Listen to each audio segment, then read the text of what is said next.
You are listening to the Booktrospective Podcast, a podcast for all types of books. And even though we read all types of books across all different types of genres, we want to give a disclaimer. Many of our books and a lot of our content sometimes is intended for mature audiences. And we don't believe in censorship, but we do want our listeners to have the opportunity to decide if our episode or podcast is good for them. So with that, let's get into the episode. Hey, it's Dominique. And Keely. And you are listening to Booktrospective. And this week we are doing Happy Place by Emily Henry. Yep. Didn't look that one up. I just pulled that from my little brain. But before we talk about the book this week, we're going to check in with Keely. How's your week? My week's all right. It's just a week. Just a week. Nothing special. Keely's dressed all nice today. And she did her hair and her makeup. And she looks all nice. I look like a normal bum. That's my go-to. I only ever wear scrubs or sweatpants, like leggings. That's all I ever wear. I'm lazy. I'm so lazy. What were we? We were talking about. So we live in Muncie. Mm-hmm. And we're in the path of the eclipse. I have no idea when this episode comes out. It's probably gonna be post-eclipse. Oh, probably. But yeah. So Keely's trying to figure out what to do. So there's this stuff. It's called methylene blue, and it's actually like a blue dye. But it's antioxidant and it's supposed to be really good for focus and stuff. And they used to be able to give it an IV, but the FDA and stuff makes everything hard for us. But I wish I could find it because I would do that. Because I was like, that would be cool for the eclipse. Also, I want to give it to Josh because he's ADHD. And I think, and it's supposed to this girl I just met over the weekend. She was she's another MP, and she's she's very super focused. She was I'm like a dog with a bone. I'm very focused. I'm oh, that would be cool. So I'm down that rabbit hole. But yeah, what is today? Today's only Tuesday. I guess it really hasn't been a full week. I don't. It feels like it's been forever. I don't know already. What the day, the time, the hour is. I'm very my wedding's in 33 days. I don't know when. Again, it might be after when does this episode come out? I'm gonna look. I'm when does? I gotta get on our page. We're so ahead of schedule that this comes out April 3rd. This comes out 2 weeks before my wedding. So okay. Yeah, so when this comes out, I'll have 2 weeks to my wedding. So, hey, guys. So, when this comes out, Indie Bookstore Day for all the locals, to Muncie. April 17th. 27th. April 27th. Oh, yeah. So, come out, support your indie bookstore, a.k.a. me. Yes. Ink Drinkers Anonymous. Come and check it out. Oh, also, this is, way after the point, but this is the first time I'm going to talk about it. If you missed the giveaway, then you missed out. So, you need to be following us on Facebook, Instagram, and TikTok at Booktrospective because we did a giveaway. We gave away $20 gift cards to Ink Drinkers Anonymous, to someone on Instagram one and someone on TikTok one. So, haha, the rest of you lost. I'm just kidding. But make sure you're following us because we may do that again, and we want you all to be able to participate. So, okay. I guess we'll go ahead and start with the blurb. Yep, let's jump right in. Okay, now excuse me if I sound all weird or mumbled, jumbled up. I've been struggling with words. So. Zen. Harriet and Wyn have been the perfect couple since they met in college. They go together like salt and pepper, honey and tea, lobster and rolls, except now, for reasons they're still not discussing, they don't. They broke up 6 months ago and still haven't told their best friends, which is how they found themselves sharing the largest bedroom at the main cottage that has been their friend group's yearly getaway for the last decade. Their annual respite from the world where for one vibrant Blue Week, they leave behind their daily lives, have copious amounts of cheese, wine, and seafood, and soak up their salty coastal air with the people who understand them most. Only this year, Harriet and Wyn are lying through their teeth while they try not to notice how desperately they still want each other. Because the cottage is for sale, and this is the last week they'll all have together in this place. They can't stand to break their best friends' hearts, and so they'll play their parts. Harriet will be the driven surgical resident who never starts a fight, and Wyn will be the laid-back charmer who never lets the cracks show. It's a flawless plan if you look at it from the great distance and through a pair of sunscreen-smeared glasses. After years of being in love, how hard can it be to fake it for 1 week in front of those who know you best? I made it. I feel like I'm not. What was I saying? Oh no, I feel. I know, like the point of the blurb is to be descriptive, but sometimes I feel like there are so many descriptive words in the blurb. It's like what I don't even know what we're saying anymore. Yeah, I don't know. I'm like sometimes I get lost. I'm like, what are we talking about? Okay, so Happy Place. This was like a big book last year. I feel like everyone was talking about it. Have you already read this before? Yes. Yeah, you read it for book club. Mm-hmm. Yeah, so that was right. I think it was like our first book that we read. Yeah, it was right before I joined. I did not exist at that time.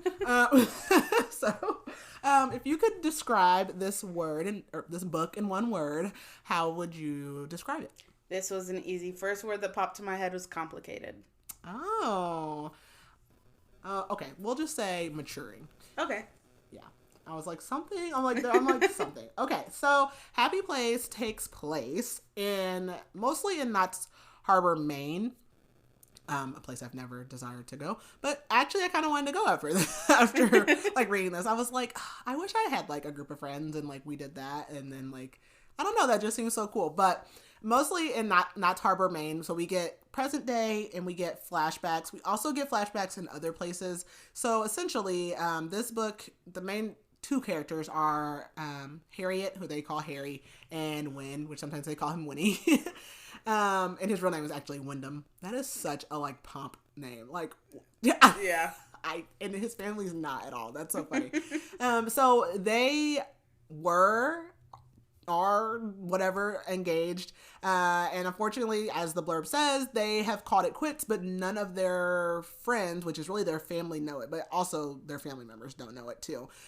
So this is a very unique group of friends. So we have Harry and Wyn, and then we have basically Harriet. When she went to college, she lived with two roommates, Cleo and Sabrina, and that's what kicked this off. They are the best of friends.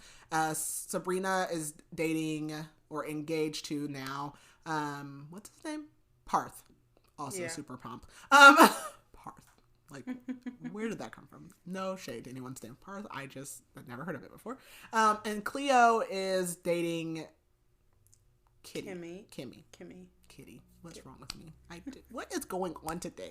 Kimmy. I was like, there's so many. Sometimes when there's so many names in a book and they're all prevalent, I'm like, what? So Cleo is dating Kimmy. And they're all like really close friends. So they're not all just friends because they're dating people. Like some of these people have lived with each other like as roommates before they became partners. And this has been going on since college, which Harriet is in residency. So I'm assuming, did they ever say like how many years or what the age was? I mean, I'm assuming they've been this group like 6-7 years. Like it's been a while. Yeah. Even longer than that because you went to college and then after that. I think Wyn and Harriet were together for like 8 years, or was it like 6 or 8 years? I might have wrote it down in there. You have to listen to the full thing for the details. But they've been together for a long time. So every summer they go to Sabrina's rich, basically. And her dad has like a cottage, a super cottage in Maine, and they go and they stay for the week. And so a lot of people actually were trying to get out of this, but Sabrina basically guilted them all into it. So Harriet goes, and surprise, surprise, Wyn is there. And she has not talked to him in months because of this, and she just hasn't got up the courage to tell everyone. And he also has not told. So they are basically spending this week doing all of these activities and trying to act like they're together when they're not. But obviously, like, there are still feelings there.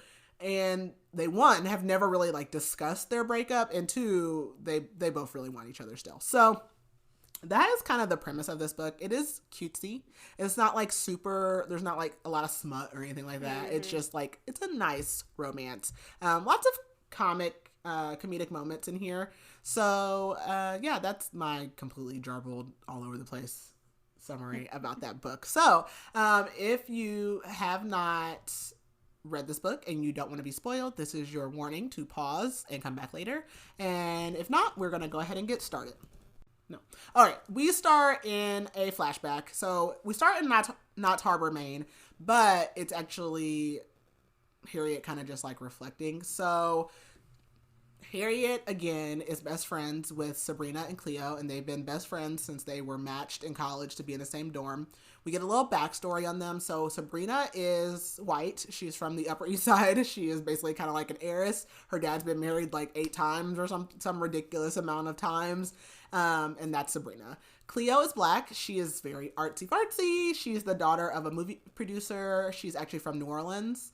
And Harriet is actually from Southern Indiana, so shout out to us. She's just like the daughter. Her parents are like a receptionist and a dentist. And actually, I think one of them's a teacher, not a receptionist. I don't know. Yeah, she talks. a teacher. Yeah, she talks about them.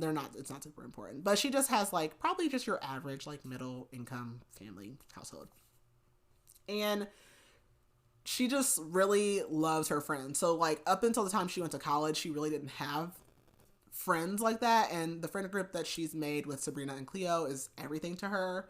And they go to Maine all the time, and that is where she meets Wyn, which we'll learn more about. So the way that these are kind of like titled is like real life, or a lot of times when she says like Knott Harbor, Maine, that's kind of a flashback. There's some chapters titled like A Dark Place, so I'll try and point out those things. So we pretty much start after that little introduction in real life. So it's Monday. It is the first day of their vacation week. And all she keeps trying to think about is like, think about your happy place, think about your happy place, which is Knott Harbor, Maine. Like that's her favorite place to be. And she is on her way to reunite with her favorite people in her favorite place. So Harriet and her friends only get once a year now to see each other because they all are adults. They all are living their lives. So she is like flying in, and I don't know if anyone's ever been to Maine. I only know this because I had like a coworker who goes to like northern New York state a lot, and like they have to like get on like tiny planes after they like get on Maine plane. I don't love that. Yeah, I forget what they're called, but yeah. Those like charter planes, I don't know, maybe something like that. So she flies into Maine on like one of those little tiny planes, and Sabrina's picking her up from the airport, and Sabrina says something about you's different, and Harriet jokes and says like, oh yeah, I have a new face. And they just have like a nice good banter and like just funny relationship. And Sabrina says, oh, you must have like a great doctor, and she's like, actually no, it was an Etsy spell. Like what is going on? Shout out to all the witches. We love the witches. And we learned that Harriet is in her second year of her surgical residency, and I was like, okay, Mary of Grey. And Sabrina asked her, like, off the bat immediately about Wyn, and Harriet doesn't want to talk about Wyn. And she's, like, basically like, oh, how's Wyn doing? And Harriet says, I mean, good, I think. Sabrina tells her, like, well, you're the last one to arrive. And she, like, gives her kind of, like, a funny look. But they get to the house, and Sabrina opens the door, and Cleo's girlfriend, Kimmy, like, immediately runs up to Harriet and, like, greets her. And Kimmy looks at Sabrina and is like, does she know? And Sabrina's like, she does not. And Harriet says, know what? And they're like, oh, you're surprised. I'm not a surprise girly. Right? Not this surprise. I would be shocked, too. So they go into, like, the kitchen, and Wyn, her supposed fiance, is there waiting on her. So their friends don't know that they're not engaged anymore. But it's been months since Harriet and Wyn have actually split up. And she's planned on telling her friends, like, over this weekend because, like, her and Wyn have basically, kind of like how people, like, break up the kids. Well, they were going to break up their friends. Like, okay, we'll take turns going on the friend trip. So, like, it's not awkward and we're not both together. But she walks in there and he goes, hello, honey. And she's like, he's never called me honey. Like, why are you doing? So, she goes in and he says, hello, honey, or whatever. And Kimmy looks at Harriet and says, oh, you're speechless. And Wyn, like, grabs her and kisses her immediately. And then Sabrina's boyfriend, Parth, comes in and says that basically Sabrina had bullied Wyn into coming. And all Harriet can think is like, I wish I would have put on a bra, and I wish I didn't have mustard on my shirt, because the next time I plan to see him, I plan to be in my revenge dress, which, if you get it, you get it. Like, if you know, you know. So her friends are immediately like, okay, what's wrong? And she says, like, I want to tell you guys something, but Wyn's like, Sabrina and Parth have something to tell us, like trying to cut her off.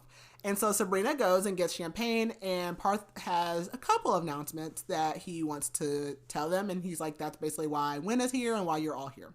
So Sabrina starts with the fact that her dad is selling their house next month. So this is going to be their last summer over the last 10 or however many years that they've been coming here. This is their last chance to be in the house.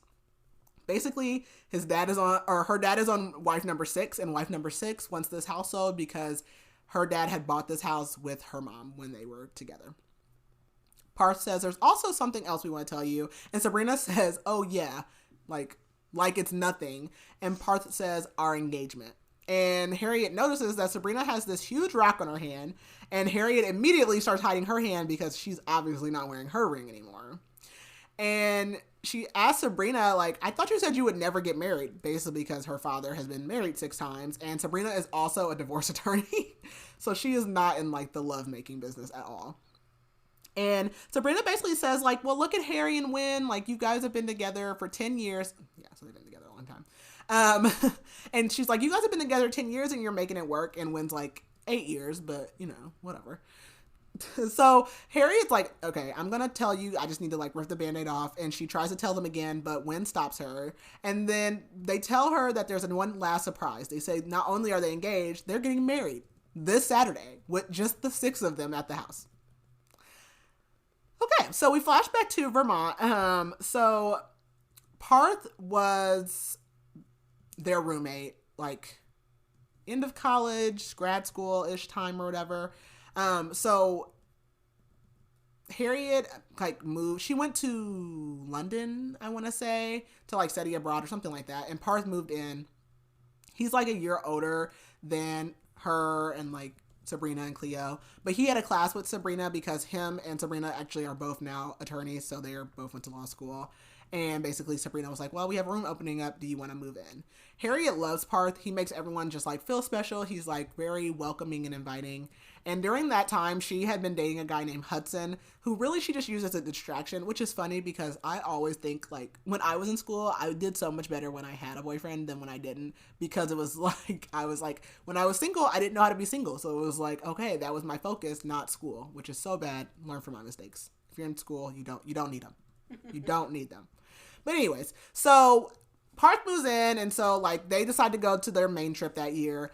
And when she lands in Maine to meet them on this summer vacation, that is when she meets Wyn, because Wyn comes to pick her up, not Sabrina, which like, do not send a stranger to pick me up. Like that is so strange. Like don't send some strange man. I don't know you. You also didn't tell me, but like I don't want no strange man picking me up. Excuse me, but did you murder my best friend on the way here? Like, who are you? Like, who are you? Ted Bundy was inviting too. Like, who are you? Right. Sir?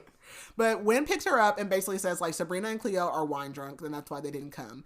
And Sabrina has a crush on Wyn at this point. So, Harriet's kind of, like, shocked when she sees him to, like, because she thought he would look more like Parth, which I don't know that it ever even says anything about Parth's backstory, but he's more, like, Upper East Side. Like, he's like that. And Wyn is not. Wyn, we will learn, like, he comes from, like, kind of like a ranch kind of, like, family in Minnesota, Montana, one of those states.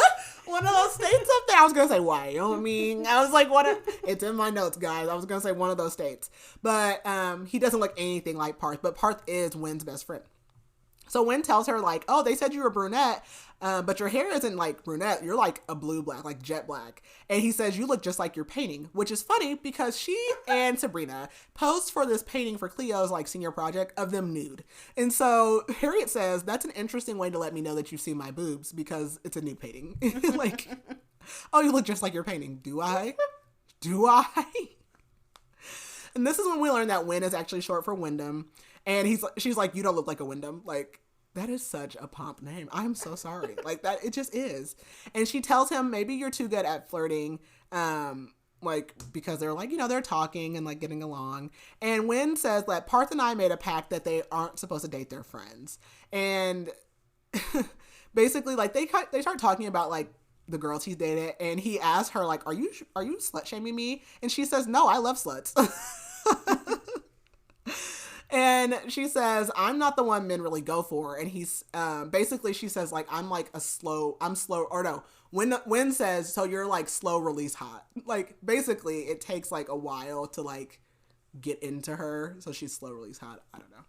But anyways, we go back to present time, and Wyn like pulls her away after their announcements to talk to her, and they are like trying to go upstairs with her suitcase, and they're literally like tussling like quietly over the suitcase, like trying to get up the stairs. So Sabrina comes and finds them. She's like, oh, we put you guys in the big room this year. And they're like, what? Because every year for the last 8 years, they have been in the twin, and even past the 8 years, because it started before they got together, they have been in the kids' room. The kids' room has like 2 twin beds. And when they were dating, like they would push the bed together, but like whatever. But no, this year, Sabrina's like, oh, we're going to put you guys in like the couple, like the master bedroom, because we know that you guys don't get to see each other very often. So there's only one big bed in there. Like, oh, great. And basically they don't see each other very often, because what we'll find out is Harriet's medical residency is in San Francisco, and Wyn is currently back home in Montana, I think. On like his family's like whatever ranch, whatever it is, I don't know. So they don't see each other very often, or at all, but the friends don't know that. So Wyn tells her like, I'm sorry, this isn't ideal. And she says, yes, I don't want to room with my ex-boyfriend. And he's like, ex-fiance. Like, no, I'd probably call you boyfriend too. I'm gonna diminish you a lot. And so Wyn says Sabrina basically called him and was like, this is the end of an era. Like, I never asked you to do anything for me. You have to come on this trip, blah, blah, blah, blah. And he says, like, I tried to call you and left you a voicemail. And she's like, well, you're blocked. So I didn't get your damn voicemail. Send me an email. So what we learned is that Wyn literally, this is so shitty, he broke their engagement off over a 4-minute phone call. Like, they were on the phone, and he was like, yeah, let's just end this now. And Harriet tells him, like, we can't break up at their wedding. And he says, I know. Like, well, he's like, let's just give them tonight, and then tomorrow we'll tell them. And she says, do you think they'll suspect anything? And he's like, well, they didn't realize we were hooking up for a year, so maybe not. And Harriet's like, well, this is harder than that. And she hasn't told anyone, because at first, honestly, she was just, like, stunned. Like, she was in denial about the fact that they broke up. He literally mailed her a package like right after this phone call happened with all of her stuff in it, no note. So she mailed all his stuff to him, no note, and like threw the ring in the box, like just willy-nilly. And then he mailed the ring back. So she mailed the ring back to him. Like no communication. Yeah. So she hadn't told her friends at all. She had told some coworkers. And like she just doesn't want to tell them, because she knows that this is gonna just destroy their friend group. So Sabrina and Parth, like, they are attorneys, so they like work really late at their law firm. And then Kimmy and Cleo work on a farm, and so they also live in New York, but like upstate New York, and they go to bed like really early and wake up really early. So everyone's like, and she's on the east, and Harriet's on the west coast, so like she's on the west coast, her friends are on the east coast, but on 2 different schedules. And these are all excuses, but she definitely could text them. I'm sure they would have made time, but these are her reasoning as to why she hasn't told them. Wyn is living in Montana, that's what it is, and he's working at his family. It's not a farm. I feel like they kind of live like farmish, but that's not their business. His family has a furniture business, and he's helping his mom because his mom got diagnosed with Parkinson's, and we'll learn that his dad passed away recently as well. So what wasn't supposed to happen is Wyn was not supposed to be in Montana long term, but he also hasn't told his mom about the breakup, because he feels like his mom will probably blame herself for being the reason that he had to come home. And so Harriet's basically like, all right, if we're going to do this, like, what are the rules? Like, do we touch? Do we kiss? And he says, like, well, you know how I am. He's touchy, basically. And she says, no touching when there's no one around. And he says, well, like, where can I touch you? And she says, do you want me to give you a diagram? And she's like, back, hips, arms, and stomach. And he's like, mouth, touch, or kiss. And they're distracted because I love Sabrina. There's an itinerary on their table. And I said, this is so me. Same. So me. And so there's an itinerary on the table. But Harriet starts like flashing back to one of the times they've been here on vacation, when her and Wyn had like raced back to the house to get a 6-pack, because they go out to like the coast, the beach or whatever. It's like right by the house. And basically like that was the first time she had called him by his name, Wyn. And that is when they had started being forced to share the kids' room. And she was just like staring at him. And she knew that she liked him kind of like immediately, but Sabrina liked him, so she couldn't like him. But anyway, she comes back into present day and she's looking at the itinerary and it literally has like bathroom breaks on it. Like it is to the T. And Parth had told Wyn like exactly how many underwear to bring. Like that is so funny to me. Like hilarious. So the master is great, except for that one. There's only one bed, and it's basically like open concept. There is no privacy. Like the bathroom doesn't have walls. The bathroom is in the bedroom, and she's like, "Great." So now I also have to shower in front of him. Like, what the hell? So they go down for dinner, and there's like a 4-foot charcuterie table and assigned seats. Like Sabrina did not leave out a single detail about this trip. And basically, they're going to be doing their normal activities this week, which includes grocery warriors, and they always go to the local bookstore. And so Wyn grabs her and like makes her sit next to him, and she goes to get wine. And she's really annoyed because Wyn just seems like so okay. Like he's not flustered by this at all. So she's like, you know what? I'm going to torment him to get back. And she's like, who wants to go swimming? So they are getting drunk and they're going swimming. So Parth is like, basically, they're doing something. They're competing. And Sabrina is super competitive. And he's like, yeah, competition sobers her up. And so Harriet asks Parth about the proposal, and he's like, why don't you ask Sabrina? And she's like, oh, because I want the detailed version. And Sabrina's terrible at telling stories. Like, I want every little bit and pieces. And same. So he says that basically he asked Sabrina a year ago, and she's like, what, you've been engaged for a year? And he's like, no. He's like, I asked her a year ago, and she said she didn't want to get married. But then like a few weeks ago, when her dad was like, he was going to sell the house, she proposed to him. And I'm like, oh God, Sabrina. So then he says that he said no because he figured she was only doing that because of the house and because she was panicking. And so then a couple weeks after that, she did a real proposal, and this makes me want to vomit, but she did a real proposal in Central Park and got down on one knee in public. Oh my God. Girl, get up. Oh my, there is no way. There's no way. Anyways. And I literally said, I hate this so much. I hate women proposing to men. I hate it so much. And if you propose to your husband, fiance, whatever, that is fine. But just know it gives me like a wedgie. So basically Sabrina proposed and told him like she knew she always wanted to be with him forever, but she's just been scared to say it. And so he said yes, but then he also proposed, or he started planning his own like secret proposal, and he just wants this week to be perfect for her. And he thanks Harriet for showing them that like crossing the friend line would work by her being with Wyn. So she goes to the bathroom and she's like, I have to get out of here. Like, how am I going to get out of here? And she tries to come out of the bathroom, and Wyn pushes her back in the bathroom, and it's like it's one of those like quarter bathrooms. Like it is the side, you can barely turn around in there. And he's like, our plan isn't going to work. And she's like, agreed. So then he tries to put her ring back on her hand, and he's like, someone's going to notice you're not wearing your ring. And she's like, I'll put my ring on myself. Like, don't touch me. So he says like, okay, what are we going to say? Like, when are we going to say the last time we saw each other was? And she's like, okay, a month. And he says, okay, did you fly to Montana or did I fly to San Francisco? And she says, I have a pile of laundry on my bed. There's no way I left San Francisco. You came to see me. And she goes, that makes her go like, how many pairs of underwear do you have? Because like, she literally hasn't done her laundry. Like this girl is falling apart. She's not prepared for vacation. So we go to a flashback, and they are at the beach. And they're all like hanging out there talking about what they would do in life if they could have a different life. And Parth is like, he would want to join a band. Sabrina said she'd like to be a chef. Cleo would like to do on the farm, which is what she's doing anyways. But at that point in time, I don't think she was. She was still trying to do her art stuff. And Wyn says that he would live in Montana. And they start like, Harriet and Wyn are staring at each other like the connection is brewing. And that night in the kids' room, he asked her like, why every time I come in the room, like you start cleaning? And she's like, I like to clean. And he's like, oh, I know you like to clean, because when he later moves into the apartment that she lived in, and he's like, it was disgusting because you were the cleaner. And so she admits that she cleans anytime she gets anxious, and he's like, oh, so do I make you anxious because you clean whenever I come in? And she's like, no, what are you talking about? So he starts asking her like just personal questions. He asks about her parents, and she says that they don't like each other.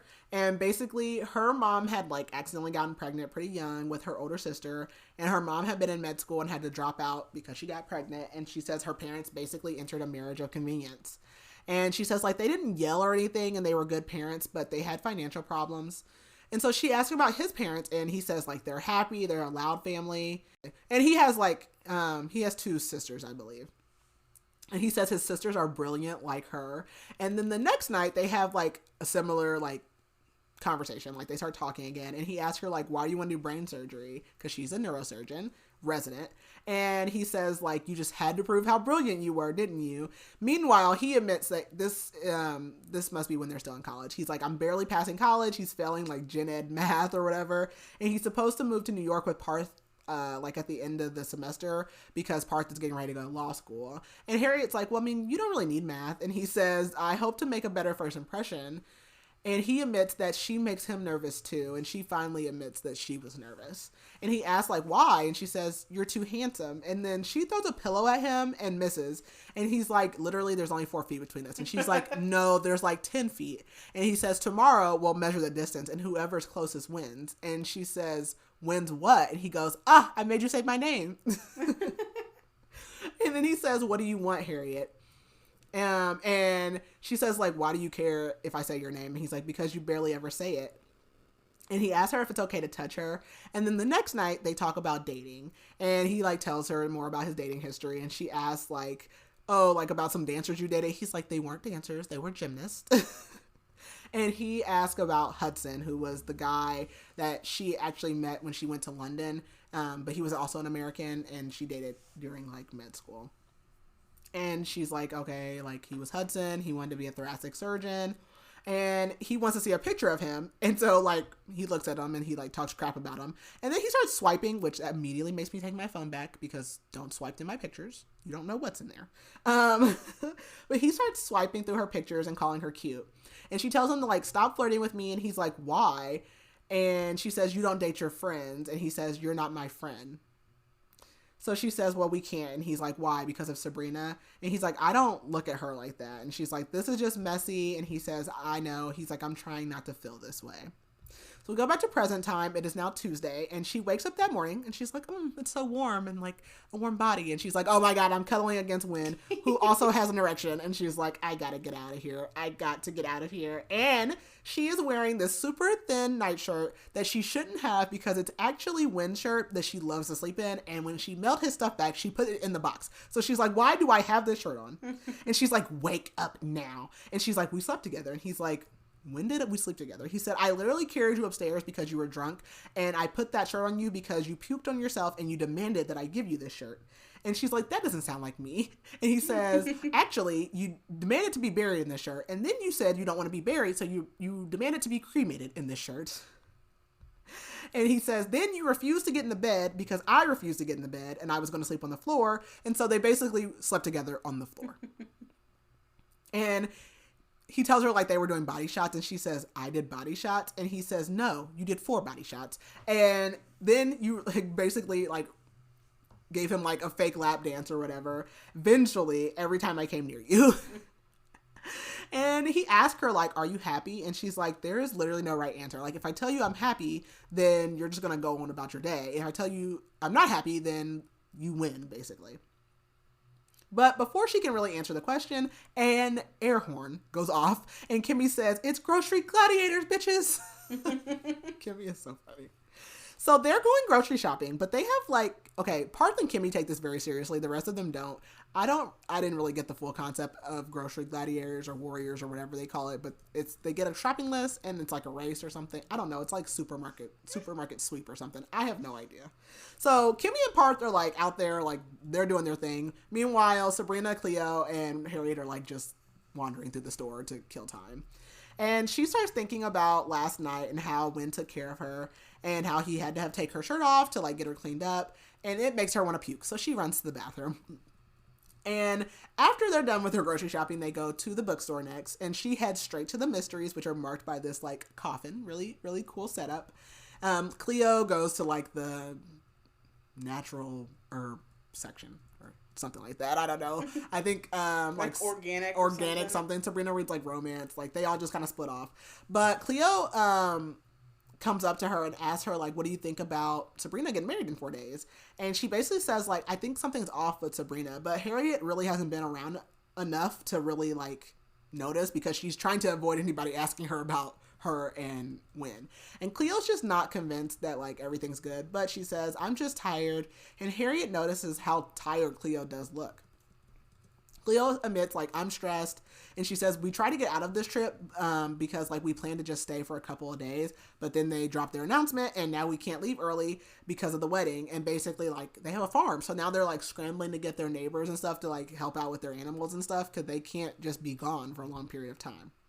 So Wyn comes up, and he says he talked to Parth last night, and says, like, we'll just have to wait until after this week to tell them, because we can't ruin their week. So she ends up buying a murder mystery book, and Wyn buys what she calls a coffee table book. Like literally one of those books with like nice pictures or something that you lay on the table that is, no one's reading that book. It's probably like $60 and no one ever opens it. One of those. Mm-hmm. And she's like, that's super weird because Wyn is cheap and he doesn't normally spend money on himself. And then she's like, she's like, he has a coffee table book. He's growing a beard. And he keeps, like, texting, and she's like, he's nesting. And she's like, oh, my God, is he dating somebody? And Wyn notices her, like, panicking, and he's like, what's wrong? But she says, like, I don't know, it must be the shots. We go to a flashback. Harriet is in her new apartment for senior year of college. And at this point, Wyn is living with the trio. And she's basically been trying to not be alone with him. So this is post them meeting at the cottage, like, that summer. But when they like started like brewing their feelings, and now he's living with her. And so she's trying not to be alone with him, but obviously you can't avoid it. And he tells her that he gets what she means about like not flirting with her, and they just try to stay away from each other. Her and Sabrina get into Columbia, and the four of them plan on getting an apartment in New York. And she's like, at this point, she's just like fine with him living there. She's like, he's part of the group. It's whatever. But she is trying not to love him, and she's failing miserably. Go back to present time. They usually go to a park for a picnic, so that is where they're headed today. And she goes down to the basement to get some special wine that Sabrina wants. And of course, Wyn was already down there looking for it. So they're both looking for the wine, and all she can think about is the time I can't remember, it's in my notes, but I don't know if they actually had sex down there or they like hooked up in some way in the basement, which absolutely not. I don't know what kind of basement this is. It better be a nice one. Because wine cellar is not it, but okay. So they try to leave and the door is locked. And Wyn is claustrophobic because when he was a kid, a like armoire fell on him and he was trapped for hours under it. So he gets really claustrophobic, and she knows that. So she's like, okay. They start like yelling at the door, and she's like, they're going to come looking for us. But then they realize that they were going to have to take 2 cars. So they all probably piled into the first car and left, and like thought that they would just catch up. So they're stuck. So they decide to wait it out, and he opens like a bottle of wine by like putting it in the like in his shoe and slamming it, which I have tried like all the weird different wine. That does not work. So at least, or I don't know what I'm doing. I don't know. So he like pops this like wine open, and before he does that, he's like, we're gonna drink this wine, and she's like, are you just walking around with a corkscrew? He's like, no, I'm happy to see you. So he pops the cork out with his boot, and he says like, I've never needed to use that before. And she says, why? You haven't been trapped with any jilted lovers? And he's like, that's not how I remember things. So she wonders if he's seeing someone again, and she says, if only you had brought your coffee table book. And he's like, why do you care about this book so much? Because this is like the 3rd time you've said something about it. And she says, you never spend that kind of money on yourself. And he's like, you know what? I'm freaking out. Like he's starting to freak out. And she says like, we've been down in this basement longer than this before. Like it's fine. And she remembers the summer after they graduated, the whole like group of them had played hide and seek, and he had hid down there. And he says like, I had distractions then, and can you distract me now, please? So she says, we just have to put ourselves in a smaller space that you know you can get out of, and that'll make you feel better. So they climb into like some little small space, and he gets in with her, and she grabs his hands, which like feel like ice, and he's shaking, and she just makes him start talking. He says, all I can think about is being trapped under the armoire. And she says, tell me about a place that you love. He says, I thought I was over this. Everything has just been so much better, and like it hurts basically. And she says, tell me about the hide and seek game when I found you. And he says, I felt bad about scaring you and I wanted to touch you so badly. And then I pulled you into my lap to hide because basically she had went down there and then Parth was coming down after her. So he like basically pulled her in and like they hid from Parth. And that's when he realized like he was attracted to her and he thought she would leave, but she didn't. And then they ended up kissing down there. And he says, what made you finally kiss me? And she says, no, you kissed me. And he says, like basically that's not how he remembers it. And she knows that it was her because she just couldn't take wondering like if he wanted her anymore. So she had kissed him. So that same trip when this whole hide and seek thing happened, Sabrina had wanted to bring a boyfriend, but Parth had said like no, because it would make it a couples trip and make it awkward. So after that whole kiss happened, they basically were like, okay, we're going to sneak around because we don't want to make it awkward. And he asked her to tell him about San Francisco. And she's like, you know about San Francisco. Because at one point in time, he was living there with her. And he says, well, then tell me about your residency. And she says, who's the coffee table book for? And are you dating somebody? And he's like, what the hell? Like, are you serious? And he says, what about you? Are you with him? And she says, you honestly still believe I cheated on you and that I would then turn around and do it to someone else. And he says, that's not what I meant. I'm not accusing you. I'm just asking you, which we'll learn about who he is later. And Wyn's just like, I want to know if you're happy. And she says, like, she basically is telling us she can't tell him that she tried dating someone else and that she still misses Wyn. So she lies and she says, yes, I'm happy. And Sabrina busts in the door and is like, oh my God, are you guys okay? And she basically thinks to herself, if Wyn is happy, I can be fine. So that night they're going out and she gets dressed in this red dress. This is her revenge dress. And Sabrina says, tonight we're going full 21 years old, so hydrate. No, ma'am. No, ma'am. I can't. I cannot. I can stay up late, maybe, but definitely not drinking. Maybe. I'm going to bed. No, ma'am. So basically they're like, they're trying to take pictures and Sabrina's like, oh, these will be great for the photo wall. And Harriet's like, what photo wall? And Sabrina's like, for your wedding. Crickets. So then Wyn like spills water because they're talking about the wedding. And Parth is like, dude, what's wrong with you? Like you seem out of it. But they leave and they go to a bar and it's the same bar where Harriet had cried to Sabrina and Cleo about being dumped before. And Wyn tells her like, you need to be careful because like she's wearing these heels. And he's like, you don't know what I'm used to walking in. Like, don't tell me how to walk basically. And Harriet tells Cleo that her and Wyn had like a little argument and Cleo's like, okay, well you guys will figure it out. And Cleo says she's not used to this schedule because like she's ready for bed too. Girl's tired. She's like, I normally get up at before 5 a.m. And Cleo asks Harriet about her residency and tells her how proud of her she is. And so Harriet's back on her revenge schemes and she decides to sit in Wyn's lap. And he's like, can we step outside for a minute? So she like puts her hands in his hair and it's like, oh, like telling everyone like, doesn't his hair look so good like this? And she says like, I love the beard. And he's like, yeah, I'm planning on cutting it. And Parth says, remember when we didn't want this to be a couples trip? So Wyn pulls her out on the dance floor and he's like, oh, this is our song. And Sabrina says, how the fuck is Vitamin C their song? And that is so real. That is so real. Like, first of all, that was a flashback for me. Like, that song takes me way back. They take me way back. All right.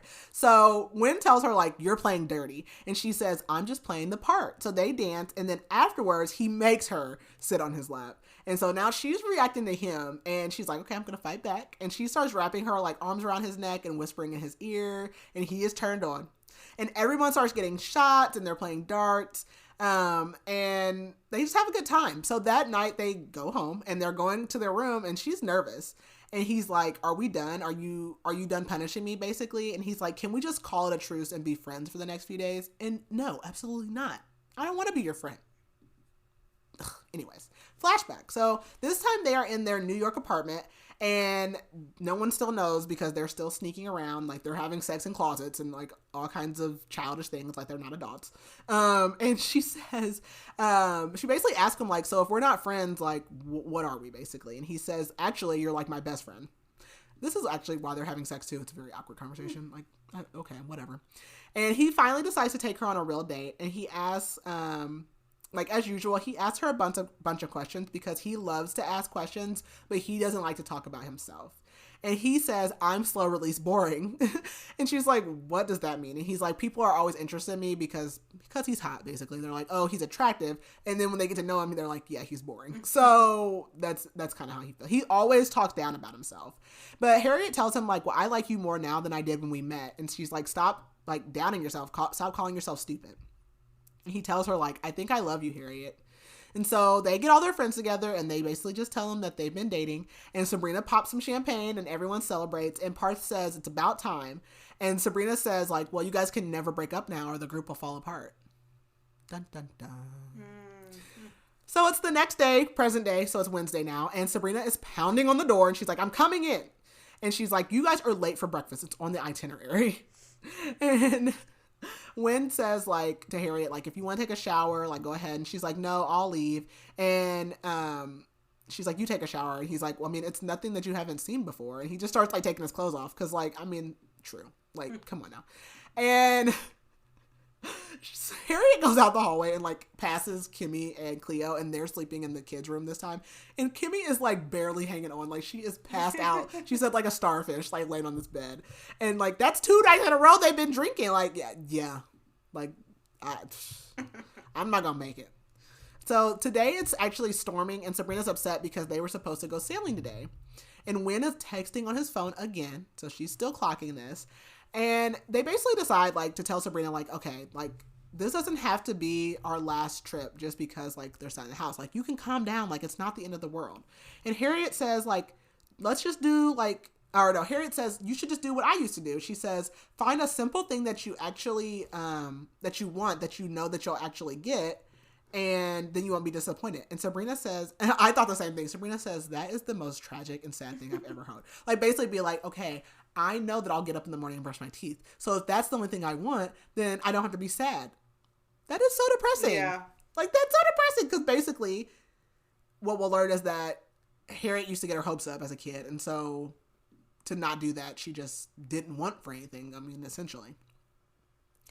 But everyone's like, you know what? We can do that. They're going to try her weird methods. And they think of one thing that they want and they keep it a secret from each other. So Sabrina decides that they're going to go watch scary movies at, like, the movie theater since it's storming. And Cleo doesn't want to go because she doesn't like scary movies. And it's a double feature. So what they end up compromising on is that Cleo will go to the first one, but she won't stay for the double feature.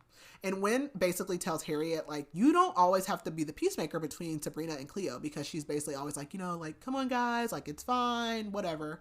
And Harriet, they go to the movies and Harriet gets scared and, like, jumps into Wyn's chest or whatever, and then she, like, rushes out because it's just, like, taking them back to, you know, they're reminiscing on all the good times.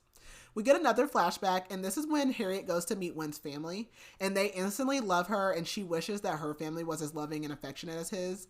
And she goes to his house and sees pictures of him because, of course, he was prom king, which he's like, did I peak in high school? Because that's everyone's worst fear. I don't want to peak in high school. And Harriet asks him, like, why did you even leave Montana? Because you seem the happiest when you're here. And he basically says, like, his siblings are brainiacs. And they went to college, but his parents, like, basically didn't have enough money to send him. And, like, they just want him to take over the family business, which kind of sucks. So he played soccer and he got scouted, and he decided to try college since, like, that would pay his way to go. Back in present time, Wyn comes in and, like, basically bought all the snacks at the concession stand, and he tells her, like, basically, Kimmy has edibles, I believe, and he's like, oh, I have a low tolerance to those now because he's been taking edibles with his mom for her Parkinson's. And he's like, it does help some, but, like, not enough.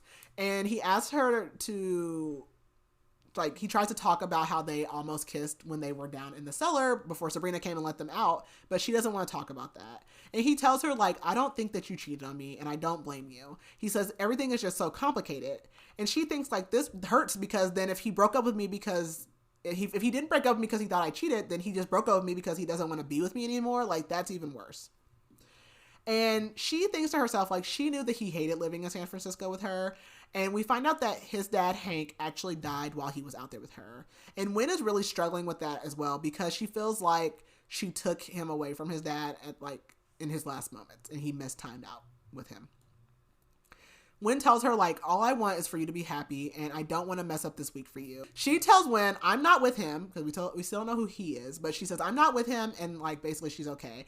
And Wyn says, I'm not either. And she goes, yeah, I know you're not in a long-distance relationship with my coworker. And so he talks to her a little bit about his family, like, catching her up, because she's been wanting to ask about his family, but, like, obviously they're not close, so she hadn't wanted to. But she does still text his mom and his sisters from time to time. And basically, he's the only person who knows how much she hates not being close with her own sister, because she does have an older sister, but they are very estranged. So she asks him, like, does your family wonder why I don't visit? And he basically says, like, sometimes he goes out of town for work stuff, and they think that he's seeing her during those times. And so his mom also had told him that Harriet started taking pottery classes, and he says your bowl looks like a butt. Ouch. And he tells her, like, he's actually surprised how much he likes being at home, because he spent so much of his, like, teenage, early adult years trying to get away from there. And he tells her, like, I do like your butt bowl, basically, though. And he says, like, he does crossword puzzles with his mom now. And she's like, you never would finish them with me. And he's like, that's because I can't sit across from you without touching you that long. So Cleo does end up staying for the second movie. And Kimmy is, like, passed out on wheat brownies. Also, she's still probably hungover. Like, poor girl. She's barely making it. And after the movies are over, it stopped raining, so they decide to go to the lobster festival, because obviously Maine is known for its lobsters, and it's lobster festival week. So Cleo's pretty upset because she feels like Sabrina and Harriet and her haven't had time to catch up, but they don't want to take away from the wedding festivities. And Harriet's just basically like, I am so high. And let me tell you, I have been high in day and time, and I don't enjoy it. But there is this place in, like, our city that, like, is supposed to be like CBD. I had one peach ring gummy, and I didn't feel anything. I was like, okay, cool. The next day, for like 2 hours, I couldn't hear. It was muffled. I was getting all the effects. I was like, what is this? I don't like being high or anything like that, but I don't like edibles. Like, you don't know how much is in those. Like, you have no control. I'm a control freak. Like, that is just not for me. It's not for me at all. Like, so no one has to worry about me doing drugs. I remember my DARE program. I am good. But Harriet basically, like, she's so high. So she is, she's high. And she feels like time is moving, like, super fast, and, like, so is everyone. And Harriet says, I feel young. And Parth says, young is a state of mind. He says, you are young. And, like, everyone's just, like, laughing, and Wyn's cracking up. So they go to get on the Ferris wheel, and Wyn and Harriet, like, they obviously sit together. And he remembers Harriet, like, getting high and basically, like, meeting a boat builder about an apprenticeship. And she had almost wanted to drop out of medical school to, like, build boats. Like, she's kooky. So that was actually the trip when Sabrina and Parth had got together as well.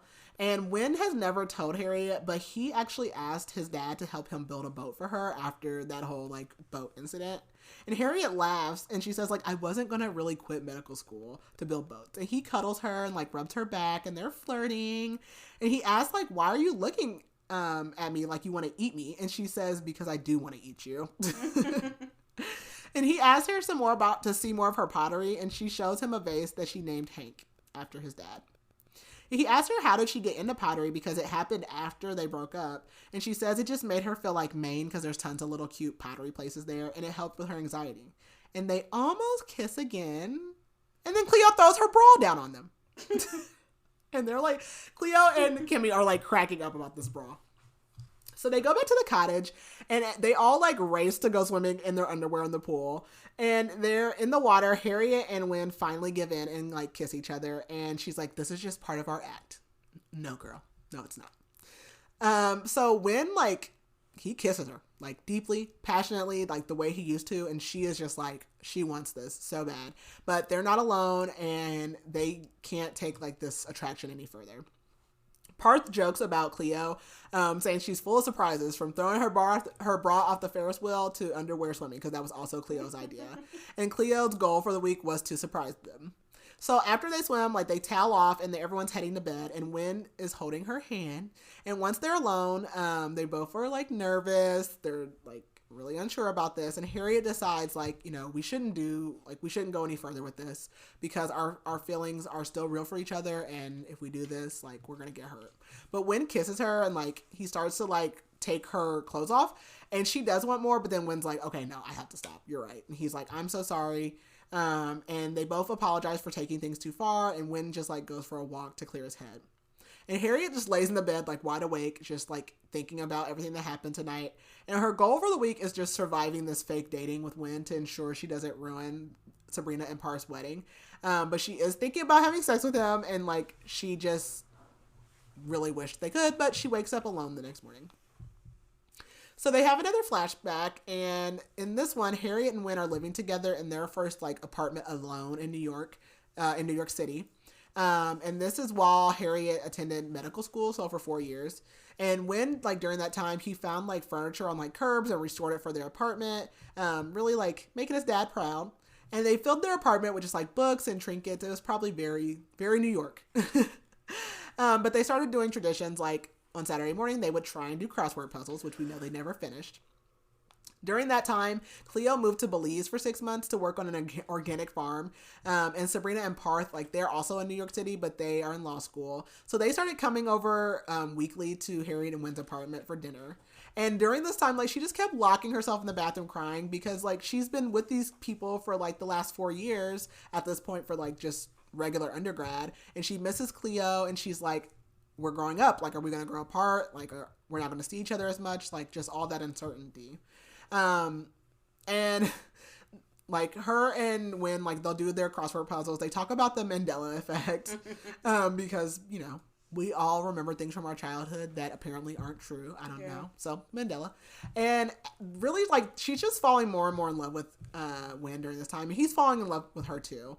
And basically like they're always talking about how they love each other so much. And one morning they start talking about like multiple universes again, like they did that time at the cottage. And Wyn tells her like, in all possible universes, I would always love you. And he's like, in every universe, it's you for me, even if it's not me for you. And Harriet just can't believe how lucky she was to love him, feeling happier than she ever has before. And one night he just spontaneously asked her to marry him. And she immediately was like, yes. And then he's like, oh, wait. And he like runs to the room and like, it's like rummaging around for a ring. And she's like, oh my gosh, you had a ring. And it's an old white gold ring with a square sapphire. And he said this reminded him of her. And he starts to says like, if it's not enough, like I can get a bigger ring, like when I have more money. But she's like, of course, like she loves the ring. Like, no. And Harriet just knew like their life together would remain amazing, fulfilling, and joyful. And just thought like everything was better with him. And then that summer after that, Cleo, Sabrina, and Parth threw them an engagement party like at the Maine cottage. Back in present day, it is Thursday now, and they are going out on the boat. And Cleo is like motion sickness all of a sudden. Like she just pulls out motion sickness pills and she's like, I can't even read in the car now without getting sick. So that's new. Sabrina is freaking, she is Sabrina. So she is wearing Chanel. Because she told them like, oh, just dress casually. And then she comes down in Chanel. Because Harriet's like, yeah, I got my like Walmart on or whatever she has on. I got my Walmart stuff on. But of course, Sabrina has on Chanel. And she's like, well, so does Wyn. And Wyn's like, I just have on Chanel briefs. Which like, what you doing with Chanel briefs? Like, what is going on here? And Kimmy says, if you really want to be comfortable, just don't wear underwear. And Parth says like, I'm not wearing underwear. And Sabrina's like, you're really not wearing underwear? And Wyn says, Parth, you have on white, thin, like linen pants. And Parth is like, everyone here see me naked anyways. Like, it doesn't matter. Like, oh well. Like, oh my gosh. So they are like cruising off the coast and they see seals. And Kimmy's like begging Cleo, like, can we just adopt a seal? And they like pull off on this island and have lunch and they go hiking. And Cleo like suggests that they like get crabs and start like a crab preserve. Sabrina kind of like gets on Cleo, like snapping, and she's like, if you don't have time to visit your friends, like you don't have time to start a crab preserve, because what we'll learn is that Sabrina is like, she's the mom of the group. She plans the stuff, she wants to see her friends, but Cleo is super busy, and obviously Harriet is on the West Coast and she's really busy. So this obviously makes Cleo mad, and she kind of walks off, and Kimmy, like, which Kimmy's very, like, bubbly, fun, whatever, but she tells Sabrina, like, Cleo's under a lot of pressure and you need to give her a break. So she goes to catch up with Cleo, and Harriet is like, let's just eat, like, let's, like, reduce this conflict. So they start, like, getting their picnic supplies out. Harriet explains, like, what's going on with Cleo and Sabrina to us. So basically, like, Sabrina and Parth are kind of annoyed because Cleo and Kimmy were supposed to, like, either come, oh no, I think Sabrina and Parth were supposed to go to Cleo and Kimmy's, and they canceled on them randomly. And she's telling, like, Wyn this, and Wyn just says, like, you never annoy me talking about Harriet. And I don't know which one of them says this, but one of them says, like, I think it's Wyn. He says, like, when you're annoyed, you don't want to be around that person. He's like, I always want to be around you. So then they start fighting over the cooler, and Wyn points out that this is a brawl compared to when they were together because they essentially never fought. And he tells her, like, not to go after her friends because they, like, he says, don't go after your friends so we can keep having our fight, basically. And he's like, if we would have fought in our relationship, like, but then he doesn't finish that statement. And Harriet responds that we should be done fighting because we're broken up. Like, we don't have anything to fight about. We get another flashback. And this is to when Harriet brought Wyn to meet her family, like, just outside of Indianapolis. And she had been putting this off for as long as possible because we know that her family is not like his. Like, they're not welcoming and fun and close and all those things. So they go to dinner, and, like, Wyn is, like, just, like, making conversation. And he's asking her sister Eloise about cosmetology school. And Harriet remembers when Eloise, like, did her makeup for school dances. And that was the only time that they ever felt like sisters. And Harriet's parents called Eloise brilliant, like Harriet, but they basically say, like, she got into the wrong friend group, and that's why she wasted, like, all her opportunities. And Harriet's parents don't, like, even really remember much about Wyn, and they assume, like, he's in med school with you. And then they're like, oh, wait, no, you're the one in law school. And she's like, no, that's Parth. And she's like, no, he works, like, at his family furniture store. And Harriet's just frustrated because, like, they just don't care anything about her fiance. And her sister asks about the wedding, and her parents, like, interject and are basically like, it's too soon to be talking about a wedding. Like, she needs to finish her residency, blah, blah, blah. And Wyn promises, like, he doesn't want anything to get in the way of her career. And Harriet's parents just, like, brag that, Harriet never was rebellious, and she always got good grades and scholarships. And her dad says, our girl Harriet is going to change the world. So after dinner, Harriet's mom, like, tells her, like, oh, I think Wyn's a very nice young man, but she's like, I don't see your love lasting. And she tells Harriet not to rush into anything because feelings come and go, and her career is more important. So Harriet obviously is protesting that, and she's like, Wyn makes me very happy. And her mom says that Wyn is the kind of man who wants to start a family and settle down, and I just always pictured you with, like, someone more ambitious. So that night, Wyn tells her, like, oh, like, I wanted to see your awkward band photos, like, how you put the photos in your room when you're a teenager. And she's like, oh, yeah, I didn't have those. I had a periodic table. And he says, you are such a nerd. And he's like, well, I'll be your periodic. Or no, he says, you're my periodic table. And then they're, like, looking at family photos, and she really, like, has none. Instead of, like, a whole bunch of family photos, like Wyn's family has, it's her college degree with another frame right next to it waiting for her, like, med school degree. Like, that's all her worth, basically. And Harriet explains to Wyn that she feels guilty that her parents sacrificed so much for her. Like, they spent money on tutors and clubs and co-signed loans for her to go to med school. And she used to think that if she just got straight A's or won the science fair or did chores, that she could make up for them, like, losing out on their own dreams and falling out of love. And Wyn tells her, like, your parents should have never made you feel like they regretted having kids. But Harriet says, like, basically, promise that we will end things before we stop making each other happy, like my parents. And instead, Wyn tells her that he will promise to never stop loving her or making her happy. Back in present time, they're on the boat ride home, and Cleo asks, like, everyone, like, what they're going to miss about Maine. Parth says he'll miss, like, the favorite coffee shop and the long walks that him and Sabrina get to take in the morning. Kimmy's gonna miss the yard sales, the junk shops, and the window seats overlooking the sea. And Harriet is gonna miss her friends, like, just being together and seeing them so happy. Cleo basically tells Harriet, like, okay, that's, like, not about you, though. And so Harriet's like, well, I get good sleep when I'm out here. So that night they play music and they're drinking, and Cleo and Kimmy are dancing, talking about marriage. And Cleo doesn't really like the idea of marriage, but Kimmy does want, like, some kind of party to celebrate their love. So Wyn gets Harriet to dance with him, and Sabrina talks about her own parents' marriage, which is like rare because she doesn't really talk about her childhood that much. And basically, her parents got married when she was 4 years old at like some really nice chapel, like off the coast. But after her father divorced her mom, he has been like just constantly remarrying. And Sabrina really became her mom's confidant and her support system at that time. And that's her issues with, marriage. And Sabrina asks Harriet and Wyn, like, where are you guys getting married? And Wyn goes, the courthouse. But everyone's like, no, like, you are way too much of a romantic for that. And he's like, I really just don't care anymore. And Wyn's like, I would have married Harriet anywhere, anytime, even on the day after I proposed. He's like, if you know that they're the right person, then why not? And Parth is like, maybe we should do a double wedding. But Wyn says that's not what Harriet wants. And she just like holds him basically. So they go back to the cottage and Harriet like gets in the shower and they change and they're having taco night. Love a taco night. Yes. And she's like going through her like luggage looking for an outfit and her phone lights up and she assumes it's her phone. So she picks it up and there's a text message from Wyn's mom and it says, I know you're scared, but you can't keep putting this off. The longer you wait, the worse it will be. You have to tell her, Winnie. And so Harriet's like, oh my God, not my phone. Like, and what does that mean? And she assumes that Wyn is preparing Gloria for like the idea of their breakup. And she thinks how he went back to Montana to take care of his mom, but he ended up staying there for himself. And that he's happy there now and ready to move on from their relationship. And she just like cries, but she accepts the fact that Wyn has moved on. We get another flashback, and this is like when Wyn really got depressed. So when they were in San Francisco, Wyn really like fell into a depression.